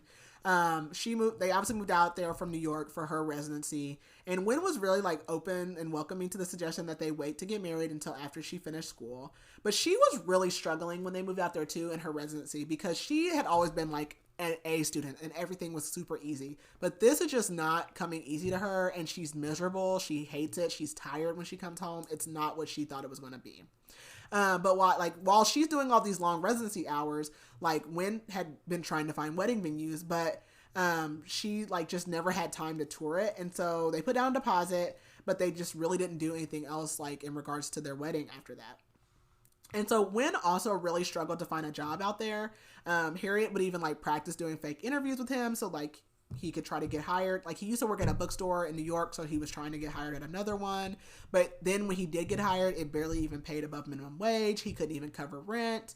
So then he ended up getting another part-time job doing upholstery because like that's basically what he always seems to come back to is like the things related to the furniture store. But one morning, Harriet came home and she finds Wyn like sobbing at the table after like her night shift. And he's still wearing his clothes from the day before and his phone is cracked. And this is the day that his dad had died. So we go back to present time. It's Thursday still. And Harriet suggests, like, we should give Sabrina and Parth, like, a real wedding. And Sabrina and Parth insist, like, they don't want anything fancy. But Harriet thinks, like, well, a photographer and a cake is going to be important. So Cleo and everyone else agrees. And since Harriet just, like, thrives off of helping people, she's like, okay, like, we're going to do all these things, basically. Her and Wyn are on cake duty. And Harriet is trying to get like Sabrina's input on things, but Sabrina's like, no. And she's like really standoffish. Like she doesn't want to talk to her. So Sabrina and Parth are like planning a bachelor party, which is, I mean, that's basically what this whole week is, but okay. Right. So Harriet and Wyn, like they go to a bakery to try to get a wedding cake. And they're like, no, we don't do wedding cakes. So they're like, okay, can we get a birthday cake? And they're like, okay, but it has to say happy birthday on it. And so they're like, okay, like put happy birthday on it. And they have like some saying, I can't remember what it is, that they like call like their group or something like that. I don't know. And so they just say like happy birthday and like put the little phrase on there. And they're like, that doesn't even make sense. And he's like, just put it on the cake. So on the car ride home from the bakery, Wyn asks Harriet like, what's wrong? And she just kind of like laughs at like the audacity of you asking me that. Like, you broke up with me. You broke my heart. That's what's wrong with me. And he tells her like, you seem to be pulling away from me. Sir, we are away. We are not in a relationship. So he says, like, I thought we were, like, getting along as friends. And she's like, I don't want to be your friend. And he feels the same way. And their anger turns into some passion. And they start making out. But she gets a text from his mom. So, or wait, no. No. So they start making out, and then he gets a text, and he's like, "Oh, it's from my mom." And he tells her it's about work, and he's like, "We can either argue about this text message, or we can have sex in the car." And she says, "We're a mile from the house," and he's like, "I don't have a mile in me."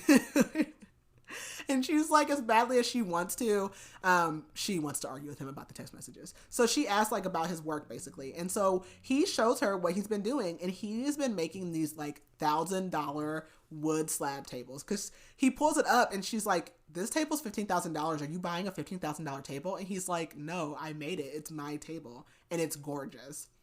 And he tells her like he planned to go home and continue his dad's like furniture repair business, but then he started like high-end table making, and he designed like a business model. He was taking photographs, and Harriet's like super impressed and tells him like how proud of him she is.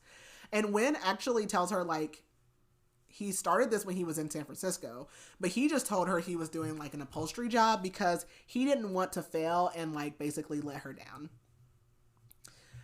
And basically all the texts he's been getting are from his clients, and the coffee table book is basically like for the photo shoots, basically to take pictures. And he offers to make her one. And Gloria basically, like his mom was like nervous for him to tell Harriet about the business because she thought that Wyn was about to move back to San Francisco with Harriet. So she thought like, I don't want him to like have this business going on and that mess up their relationship. So we flash back to San Francisco, and this is when we call it like the dark place. And Wyn is like just struggling so bad after his dad's death. And Harriet wonders like if he'll ever be himself again. And his dad really had become like her dad because that family was just so loving and welcoming. And they like, obviously they go home for the funeral, and all the siblings get a tattoo, which is something that Hank would say to them all the time, which was like, "Love you so much, kiddo." And they told her like she could get it too, but she was like, "No, like it doesn't feel right." So she didn't get it. But like most of the time now they don't even see each other because of her schedule and his schedule. And if they do, it's like late at night. So one night he tells her like, "You should go out with your friends." Like she's been doing her residency stuff, and she feels super guilty, but she's like, he tells her it's fine. Like you should start going out more. You need to have a life. So she starts going out a little bit, and one night he joins her. But then his mom falls, and that's when they find out that she has Parkinson's. So they go home to check on her, and Harry just tells Wyn like, "Look, you should stay here and help your mom," because the plan was that it would only be for a year because his sister was almost done with school, and so she would be back home and could take over for caring for his mom. But then his mom fell again, and then like they start missing phone calls with each other, and they started like not having their visits. And then like he comes one year, and like he's supposed to be coming for Christmas, and his car skids off the road, and it delayed his trip. So like the day that he was supposed to get there was the only day she had off, and he ends up getting there like when she has to be at work. So it was just like one thing after another, and like all of these red flags basically are like, should we not be together? Like all these things were popping up. So then one night, while he's still gone, she goes out, expecting to go out with like her coworkers, but there's only one of them there, who is Martin. And this is what we're going to learn is the other guy. So basically they go out, whatever, and he offers to take her home, and then he kisses her, and she's like, no, thank you. And she's like, "I'm not available." And he says, "The furniture guy, like he's not here."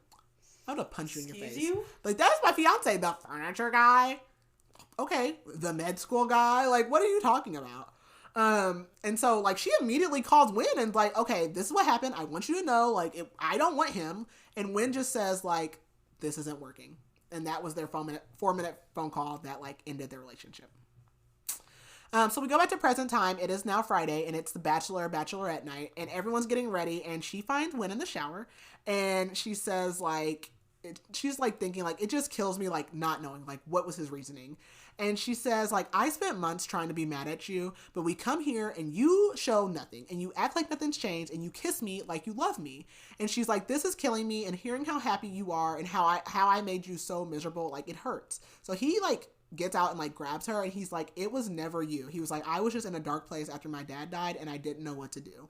He said, "You had new friends and a new life, and I hated myself for not being happy for you."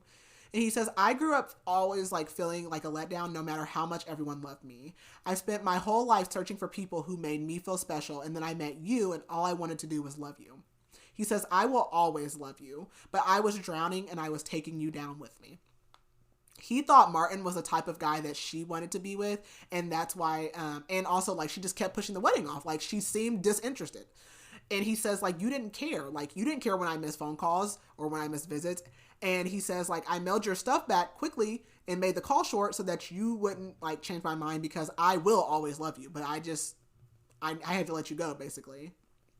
And he tells her, like, I'm on medicine now for depression. Like, I'm on medication, which I think is so important, especially, like, for a man to, like, do that. Like, basically, losing his dad was, like, the tip of the iceberg, but he had been suffering with depression for a long time. And he says, like, I basically worked really hard over the last 5 months to get better.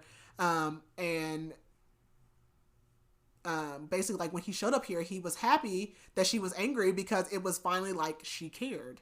And she says, like, I thought you didn't want me, so I tried to force another relationship, but I always felt like I was yours. And he says, I am yours. And she thinks, like, you know, we can't be together. Like, he's finally in a happy place. Like, I'm not going to, like, bring him back into my world. And our lives are completely separate, and his mom needs him. But they start, like, making out in the shower. And he's like, we can't hook up. Like, he's like, we can't have sex. I don't have condoms. So, like, they have, like, a little bit of a sexy time, but not all the way because he doesn't have any condoms.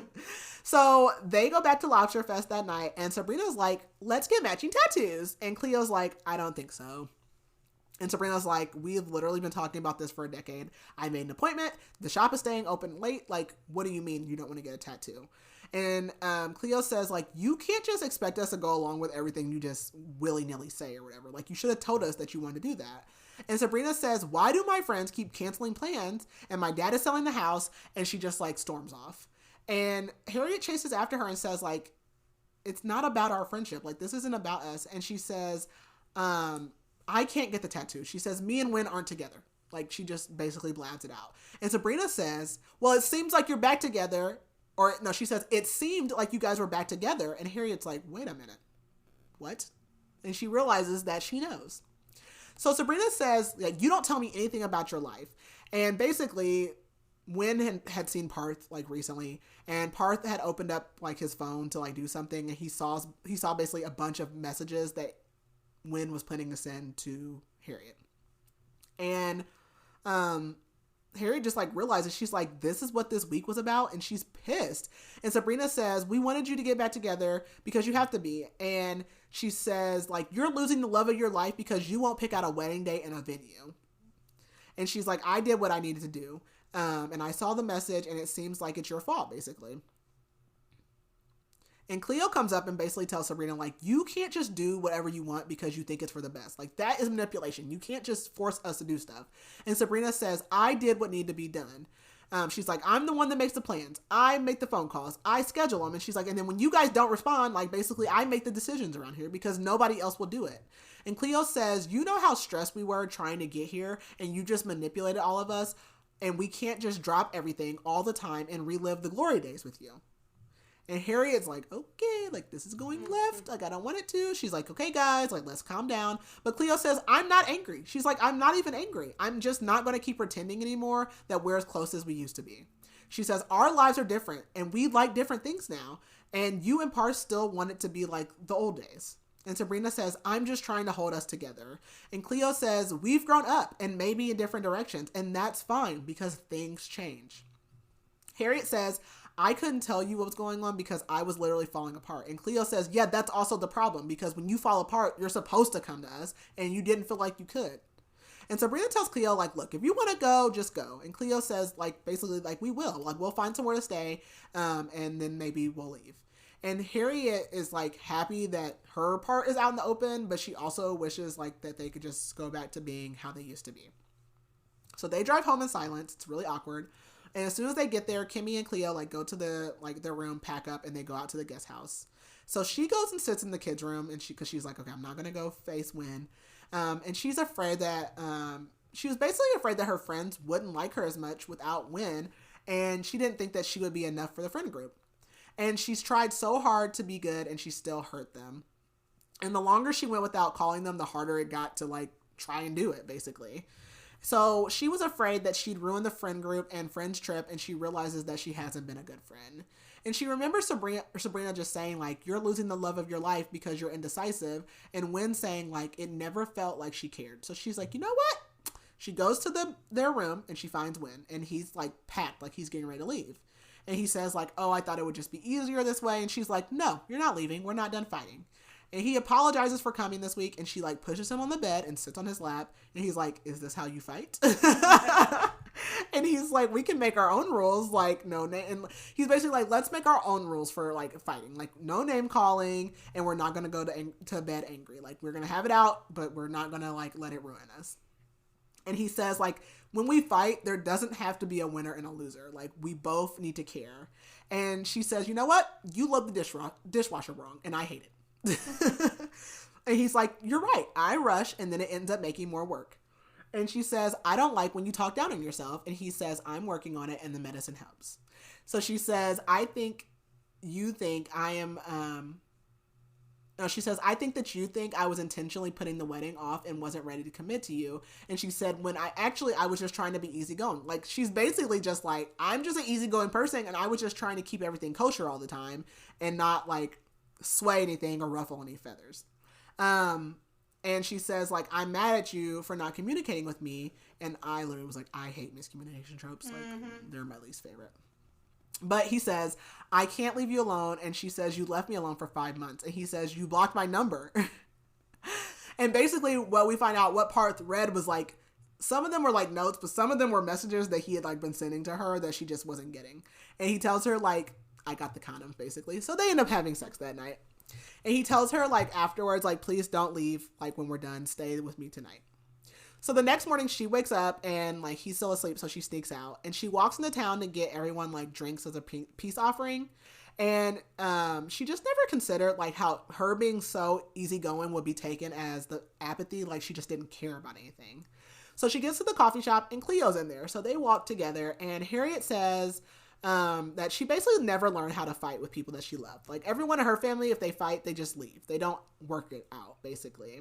And she says, I should have called more and told you about the breakup. But Cleo understands and she says, like, you were in denial. Like, I get it.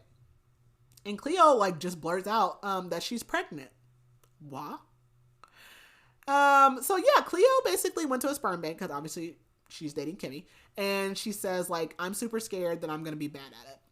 And that is why she didn't let Sabrina and Parth come to the farm because they already have like a house full of baby stuff and they weren't ready to tell anybody. And Cleo's like, I don't know what this means for us as a friend group. Like, I'm already not the fun one in the group, and now I'm going to be even less fun now because I'm going to be a mom. And she says she feels like they like Kimmy more than her. But Harriet's like, absolutely not. Like, none of that's true. And Cleo just feels bad about what she said to Sabrina last night. And Harriet says, well, just use like the pregnancy to soften her up. But that's also why Cleo didn't want the tattoo, obviously. And they separate. Cleo goes back to the house. And on the itineraries, they all were supposed to have like a personalized gift today. So she remembers that on her itinerary, hers was 123 Easy Lane because why wasn't it Easy Street? Like, that was so dumb. So like that stuck out to her. So she decides like while she's already out, she's going to go look for it. And she goes into the place and they're like, oh, your space is ready in the back. And she's like, I don't even know what this is. Like there's kitchenware and stuff everywhere. But what it is a pottery shop. And it's something that she loves, but she's not good at. And Sabrina knew that. So she starts doing pottery and it helps clear her mind, just like throwing the clay. And she starts crying while she does it. And she looks up and Wyn's in the doorway. And she realizes she's been here for like 2 hours. And he says, yeah, you were gone when I woke up. And he decides to like start working on the clay with her. And she's like, what did you get? And he was like, kayaking. Absolutely not. No, thank you. I'll do pottery. And he says like Cleo and Kimmy got to do couple massages. And she's like, well, why didn't we get couples massages? And he says, you hate strangers touching you. And she's like, oh yeah. And it just makes her think like how well her friends know her. And she tells him that I think I hate my job. And he asks like if something happened at the hospital, and she says no. He asked her if something happened at the hospital to make her say that, and she says no. She says, I can't explain it, but it just makes me unhappy, and I'm not good at it. She's like, I just can't wait for my days to be over, and I don't feel like myself until I get home, and I feel guilty because I have all this debt, and I've wasted all this time. And she hates the hospital, she hates the smell of it, and she just keeps waiting for it to change, and it doesn't.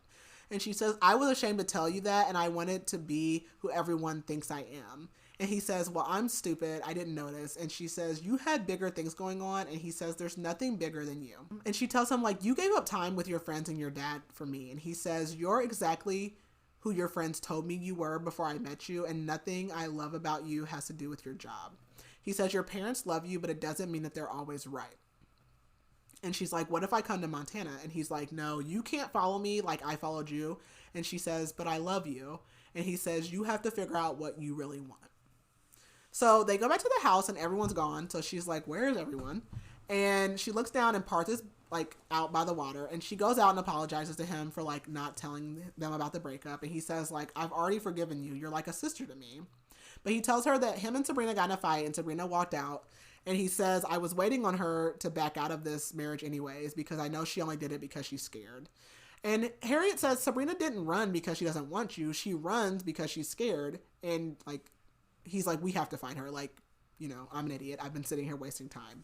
He says, you know, I didn't have Sabrina's back last night when everything went down because he's like, I knew about all of this too. Like, I'm definitely a part of this. And, you know, I let Sabrina take the heat for it. And Wyn says, like, well, maybe we can call her family and see where she went. And he's like, she would never tell her family. He's like, my whole family's planning a wedding, and her family doesn't even know we're engaged. So they split up to look.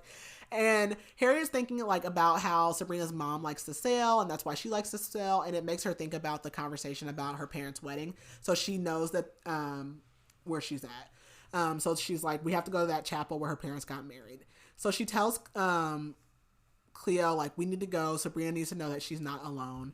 And they go and they find Sabrina. And Sabrina says, like, you know, I'm just putting off the inevitable. I'm trying to hide here.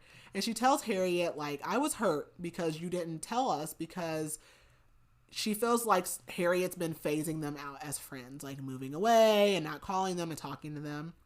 And Harriet says, like, I didn't tell you guys because you're also friends with Wyn.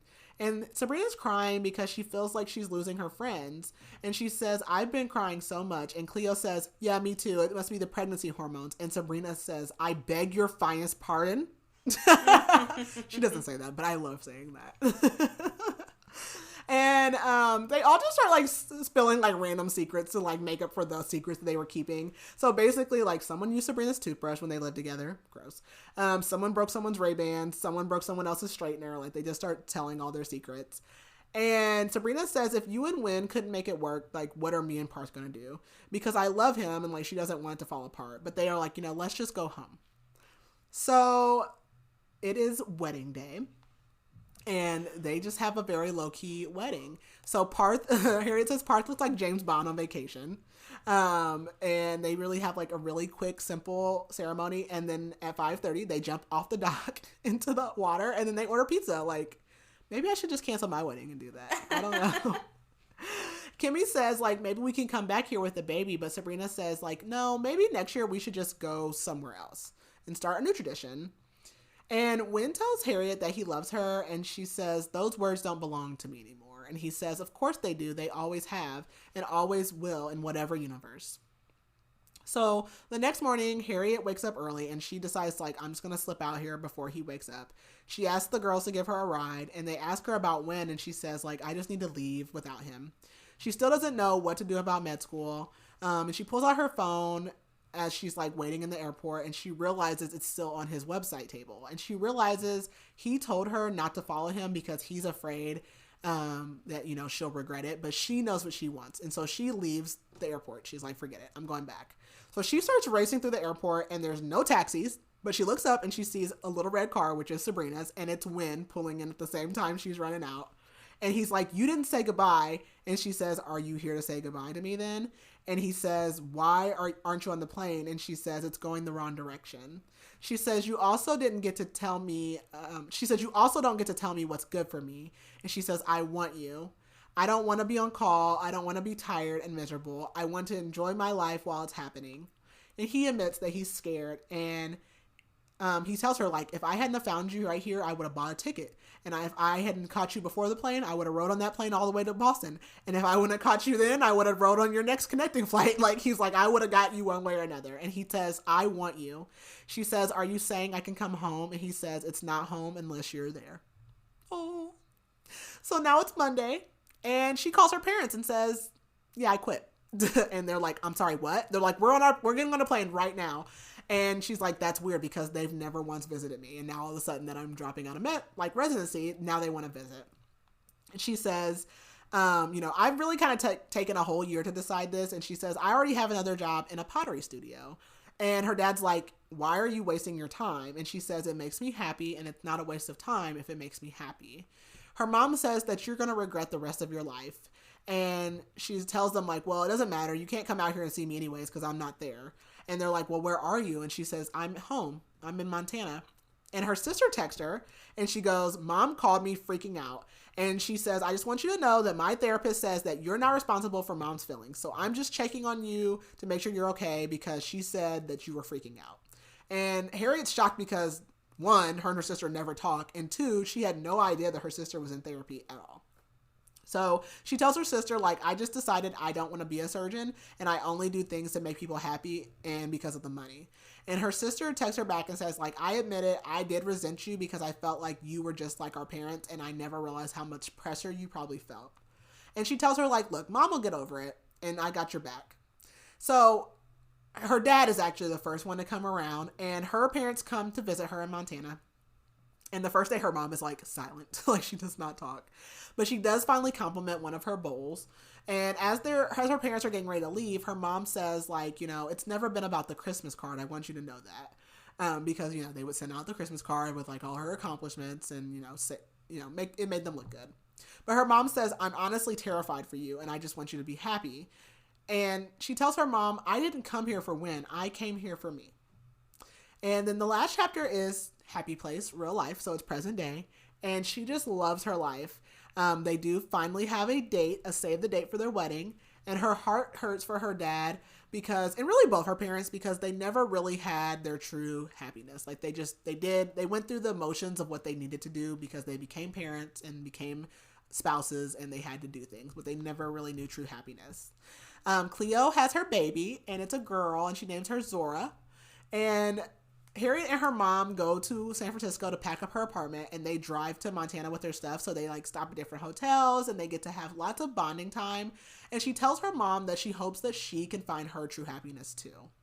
And her and her sister are starting to text more, and they basically end it with her and Wyn booking a venue. The end. The end. So, what did you think? I really enjoyed this, though I have been back and forth. Literally, I have been changing my review back and forth, my rating back and forth, because I'm like, so I'm going to say 4 stars. Okay. I was leaning around the 3.5 to 4 stars just because love the book. Yeah. Great book. But the amount of miscommunication I hate all around. Miscommunication tropes. Like, it wasn't just miscommunication between Wyn and Harriet, but between Everyone. them and their friends and their relationships. And it was just a lot. Yeah. And it's like, just simply talking to just each other. talk like adults. I know. Yeah, I'm like, if I could do like 3.75, like that's where I'm at. Like that's probably where mine that's would like be. really where I'm at. Like, is there a 3.75? I don't know. I'll have to decide for like, I don't know. I guess I'll round up to a 4. I mean, like it is just like, it's just like a nice romance novel. Mm-hmm. I guess if I gave it like a pepper rating, I'm just gonna give it a 1. It's not spicy at all. Like, but yeah, I know it's like it has to happen. Just like the third act breakup. Like I want to not do that. Yeah. I want to not do it. But yeah, it's just like I don't have any friends that I've been friends with since I don't know. Like I don't want to say I don't have any friends. I don't have any friends from like childhood. I'm not. I guess like all my friends. I have friends I've been friends with longer than 10 years, but I feel like I already met them as adults. I'm just also a very independent person. Like I'm not. Like I don't know. I'm not attached.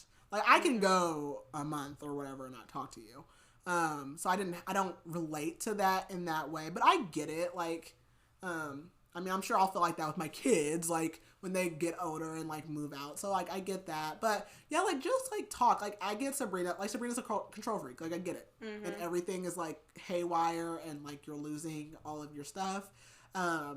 Like she needed to communicate. Harriet needed to communicate. Cleo needs to communicate. I think Cleo did the best communicating out of all of them. But like, yeah, it's just like, just talk. And like, you guys don't have to stop. Like, you can still have an annual friends trip. Like, I think that's perfectly fine. But, like, you know, people are going to grow up and they're going to start doing their own thing and life is going to life. Yeah. See, I do have some, like, childhood friends that I'm still friends with from 1st and 4th grade that, you know, we don't talk a lot, though. Yeah. Like, we honestly could go a couple months without talking to each other. But then when we get back together, it's like we don't skip a beat. Yeah. But I don't think that we have never fallen into, at least not with me, with them. Yeah. Fallen into a situation where we just don't communicate the things that need to be. Yeah, like, I'm just going to say it. Communicated. Yeah. Yeah. My friends will tell, like, not only am I the over communicator, I'm harsh. Like, I'm very blunt. And, like, my friends are like, it's not that you said it, it's just, like, the way that you, I'm like, and I'm like, I don't know, like, a nice, and, like, sometimes it is, like, we've had, like, life experiences. Sometimes things are not, like, I'm like, I don't know a nice way to tell you, like, this bad news. Like, I don't know how to do that. And that's me. But, so I have my own communication issues. But I am going to tell you in one way, shape, or form. So, I know. I just, I hate a miscommunication. But, I did like the banter and stuff like that. Like, loved it. I do. I like Wyn a lot. Yes. I feel for him, and I get it. Like, I get coming from, like, a small town, being the prom king, and, like, feeling like you peaked, and, like, wanting to get away, but then never being, like, especially when you're surrounded by these brainiacs. Yeah. You have, like, lawyers and doctors surrounding by you. Like, I completely getting that. And then like, moving. What am I? What am I? And then you're moving, and then, like, I get, like, you know, as a man, like, you move to San Francisco, you're, like, that's how, you know, my relationship is. I make more than my fiance because I am medical. Like, I'm a nurse practitioner, and not to say that that's less, but that's just the dynamic, and that's hard for, like, a lot of men, too, like, to not be financially the head of their household. Yeah. And then also, like, he didn't have anything going for him in addition to that, which I'm sure, like, now he's making those tables, like, he's gonna be, like, killing it, but, like, I get all that, and then your dad dies.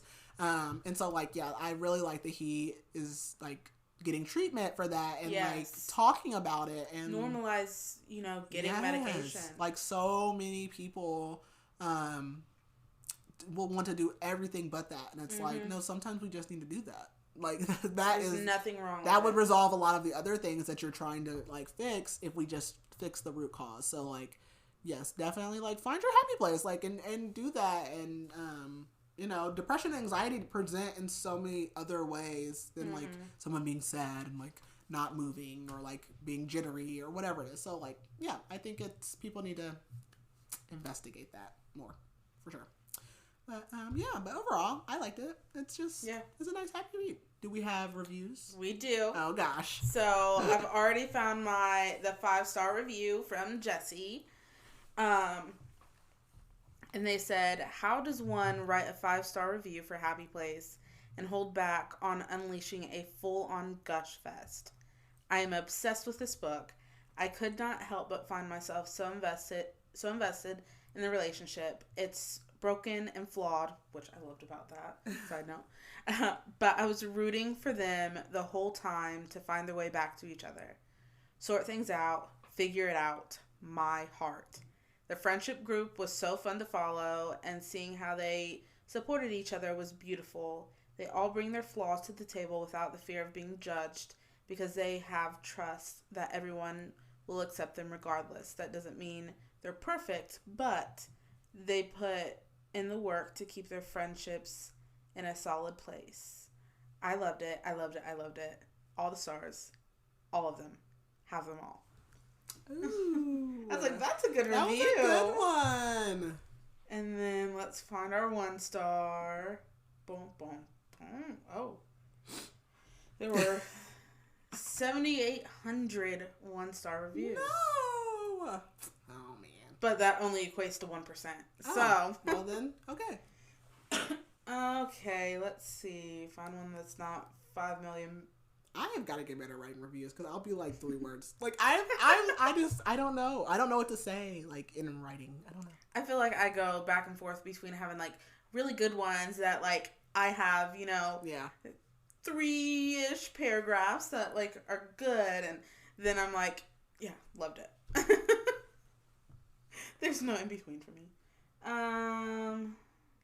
Jeez, that one's like 10 paragraphs. Oh my goodness. Also, while you're looking that up, I just realized something. So one, I told you guys the wrong date at the beginning. This was supposed to air April 15th, but also I forgot we made Silver Flames a 2-part. So this actually comes out April 22nd. So it doesn't matter. It's still before, was it Independent Bookstore? Yeah. Yeah. So April 22nd is when you guys are listening to this. I'm just now, I got it. You know, just tag along. One day I'll get my life together. I don't know. Okay. Let's go with Miranda's review. 1 star. Okay. I had to force myself to finish this book. It was boring. This felt like middle school drama, a lot of miscommunication between a couple and among friends. I was drained at the end. I couldn't even enjoy the happy parts.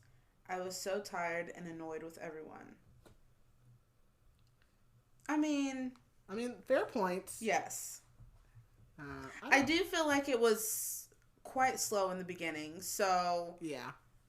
And there's not a lot, like I said, it's not spicy or anything like that, so, like, there's not, like, if you're looking for that, yeah, this is not going to be the read for you. Which I've heard people say that it was spicy, but it's not. Oh, they must, like, Yeah. I don't know what they're reading. You No. have not tripped over into spice at all. This is like, this is like black pepper on the spice rating. Right. Which, I mean, I guess black pepper, if you have too much of it. But still, this is on the seasoning scale. This is low. Okay, well, our next book is How to Sell a Haunted House by Grady Hendrix. And I'm so excited about that one. I don't know anything about it. Is it thriller or horror? It's horror. YA or adult? Adult. Okay. I know nothing. I will be reading it very soon, actually. Probably this week. Oh, so good. Yeah, because I've already read Powerless. I'm out of order because we're doing that for book club, so just chugging along. I'm just one day at a time. I don't know what the day of the week is. But yeah, so, okay. Well, if you aren't already, why not? But make sure you're following us on Facebook, Instagram, and TikTok at Booktrospective. Make sure you tell a friend about our show and make them listen to an episode. You can listen to us on Apple or Spotify. And I think that's it. That's all, folks. All right. Bye. Bye.